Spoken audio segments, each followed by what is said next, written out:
Na questão 136, nós temos o gráfico de operação de uma máquina. A gente consegue saber qual a temperatura que a máquina tinha a qualquer momento durante as 10 primeiras horas de operação.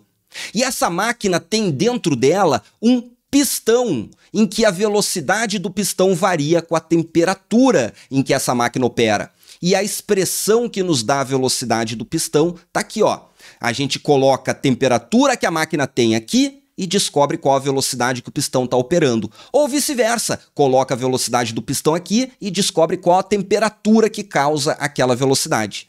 Daí a questão fala que a máquina apresenta falhas quando a velocidade do pistão se anula, ou seja, quando a velocidade do pistão torna-se zero. Não é quando a temperatura torna-se zero, é quando a velocidade é zero. Daí a questão pergunta, quantas vezes a velocidade do pistão se anulou durante as 10 primeiras horas de funcionamento aqui nesse gráfico? Daí a pegadinha é a galera achar que precisa a temperatura zero para a velocidade anular, né? Ou seja, a temperatura tem que se anular. Mas não é isso, né? A gente tem que descobrir quando que a velocidade que se anula. E não é nesse gráfico que a gente tira essa resposta. A gente vai tirar através dessa equação. Porque daí nessa equação a gente vai colocar a velocidade zero aqui. Então vou reescrever aqui essa equação.